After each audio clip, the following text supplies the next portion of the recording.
Sejam bem-vindos a mais um treinamento da Super 2 Eletrônicos. Hoje a gente vai aprender o princípio básico de uso do software com as máquinas a laser de diodo. Vamos trabalhar hoje com o princípio aí da máquina de 20 watts. Então, primeira coisa no software, vamos clicar na aba console, ligar a máquina, verificar qual porta que ela está conectada. No caso, a minha máquina está na porta 9, então ela já vai aparecer um okzinho aqui de conectado. Então aqui na aba console é só isso, verificar a conexão da máquina. Máquina conectada. Então agora a gente vai para a aba mover. Então a aba mover, vocês não vão utilizar muito essa janela, a não ser para o rotativo, tá? Mas tem algumas informações importantes aqui. Velocidade de curso.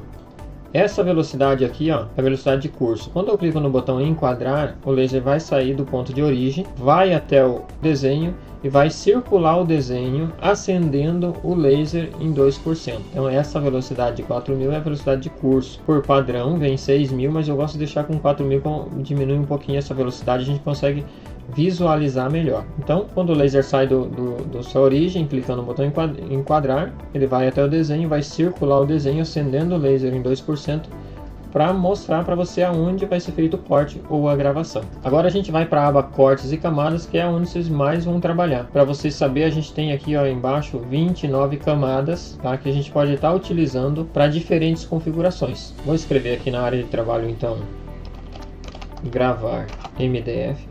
Tá? Vamos partir do princípio que a gente vai trabalhar aqui com MDF de 3 mm cru com a máquina de 20 watts. Quando eu insiro aqui um desenho, uma escrita, qualquer coisa na área de trabalho e clico na setinha lá, ó, automaticamente o software já vai pegar a primeira camada ou a segunda, dependendo qual está selecionada, e adicionar aqui para fazer as configurações. Quando eu penso em gravar o MDF, posso fazer a gravação em linha, que a máquina vai passar no pontilhado aqui para fazer a gravação, mas o mais usual é preencher, e daí o laser vai queimar tudo que está em preto aqui para fazer a gravação. Então está adicionado a camada aqui para gravação, certo?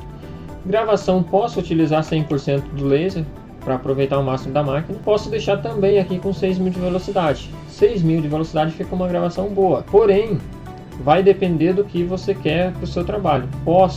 Se eu abaixar a velocidade, a gravação vai ficar mais profunda, vai queimar mais o material. Se eu quiser uma gravação mais superficial, eu aumento a velocidade, que daí a máquina vai fazer uma gravação mais branda, mais leve. Depende, né, do que você quer ou do que o seu cliente quer de gravação. Então aqui já está configurado para fazer a gravação dessa palavra lá no MDF, madeira, plásticos, acrílicos. Pode usar o mesmo princípio para praticamente todos os materiais aí, tá? Utilizando a máquina plana. Agora, digamos que eu queira cortar essa palavra. Eu posso gerar um contorno. Aqui tem essa figurinha, esse ícone. Ele é um gerador de contorno. Eu posso deixar zerado, por exemplo, que daí a máquina a camada de corte vai cortar exatamente em cima da linha da letra onde foi gravado. Posso deixar maior. Vou deixar maior aqui para vocês entenderem a questão de mais didática. Vou deixar com 8 de deslocamento. Posso fazer mais ajustes aqui. Vou clicar OK. Agora eu vou clicar na setinha lá e vou selecionar só o contorno que eu criei. Então, ó, só o contorno, vou direcionar ele para outra camada, clicando na próxima ali, a 01, camada azul. Essas cores é só para identificar a camada. Criei uma nova camada para eu estar configurando o corte. Corte vai ser sempre linha. Potência, posso trabalhar também com potência máxima para aproveitar o máximo da máquina. E aqui que está o X da questão. Preciso descobrir qual que é a velocidade que a minha máquina de 20 watts, no caso aqui, corta o MDF de 3 mm cru. Vou pôr aqui 500, mas ela pode cortar com 600 a 800, depende do material. Você precisa testar. Tá? Então aqui primeiro você vai fazer o teste no seu material para saber qual que é a velocidade máxima que corta numa passada só. A partir daí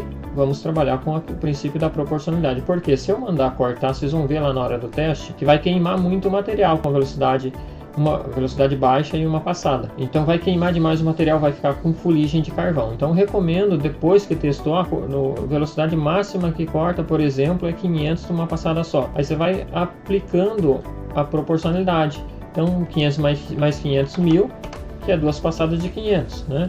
1.500, 3 passadas, e assim por diante. 2.000 de velocidade, que é 4 de 500. Quantas vezes vocês quiserem. Por exemplo, lá uma passada de 500, se eu demoro 1 minuto para fazer o corte, na proporcionalidade do 500, vou gastar o mesmo tempo, 1 minuto. Não vai aumentar o tempo. Tá? Isso é interessante. Então, se eu gasto 1 minuto lá com 500, aqui 4 vezes de 2.000, vou gastar o mesmo tempo, 1 minuto, tá bom? E o corte vai ficar mais límpido, vai ficar um corte mais na cor do material, tá certo? Então aqui é mais para exemplificar para vocês como você está trabalhando com várias camadas. Então tem 29 camadas aqui para você estar trabalhando com configurações diferentes. Agora um outro detalhe para a gente estar trabalhando aqui com vetorização, tá? Eu vou abrir aqui a internet, vou fazer uma pesquisa aqui de um vetor para estar ensinando vocês como gerar vetor a partir de uma imagem. Ideal que a imagem esteja preto e branco, tá? E sem escalas de cinza ou colorido, não seja colorido. Então antes de fazer um tratamento da imagem, se ela é colorida, para ela para a imagem estar exatamente preto e branco, porque o software ele tem uma certa dificuldade de gerar vetor com cores cinzas, cores variadas do cinza. Então eu vou digitar aqui caminhão vetor, por exemplo, para a gente achar uma figurinha aqui, né, uma imagem. Vou pegar esse caminhãozinho aqui, ó. O ideal sempre salvar, tá? Salvar o arquivo em alta resolução no computador e carregar lá pelo programa. Mas para efeito didático eu vou copiar e colar ali para facilitar a nossa vida. Então vou colar aqui na área de trabalho. A imagem, nesse caso, ela vem com uma alta resolução, tá boa. Em algumas situações você pode copiar e colar sem problema. Então, para eu gerar vetor, pode ver que aqui, ó, tem as escritas, né? Que está em cinza, o vetor não vai pegar esse cinza. Então, ó, botão direito na imagem, traçar a imagem. Esse rosinha que está circulando, né, as formas aí, já é o vetorização. Se necessário, eu posso fazer alguns ajustes aqui. Então, vou clicar OK. Está criado o vetor. Muito prático e fácil. Tá certo? Esse vetor ele já vem editável, botão direito, posso desagrupar, e aí se eu precisar movimentar alguma parte dele, se eu precisar emendar alguma linha, fazer alguma edição, eu consigo estar editando. E uma coisa interessante, aquele princípio que eu ensinei ali na palavra, eu posso aplicar da mesma forma aqui. Então vou direcionar o caminhãozinho lá para a camada preta, né? E daí eu posso selecionar somente o contorno dele aqui, ó, e vou criar um outro contorno para corte. Então vou clicar lá no contorno, né? Como eu disse outra vez, eu posso deixar zerado aqui também, tá? Para ele ficar na mesma linha da gravação. Ou eu vou deixar 1% aqui só para facilitar didaticamente. Tem alguns ajustes, ok. Posso agora selecionar somente o contorno que eu criei ali, ó. E vou direcionar ele para a camada que eu configurei lá para cortar, que é a camada azul. Então agora ó, ele vai fazer a gravação do que está em preto. E a camada azul, que é o pontilhado, ele vai fazer o corte. Daí eu posso agrupar novamente, né, para quando eu for movimentar ela não sair nenhuma pecinha do lugar. Então aí está pronto para eu estar trabalhando, tá? Então tá criando as formas do jeito que eu preciso ali, os cortes e gravação. Agora vamos dizer que eu precise fazer um monte de chaveiro desse vetor, né? Posso estar replicando ele na minha área de trabalho ali. Então como que eu faço isso? Esse monte de quadradinho aqui, ó, eu consigo replicar, né?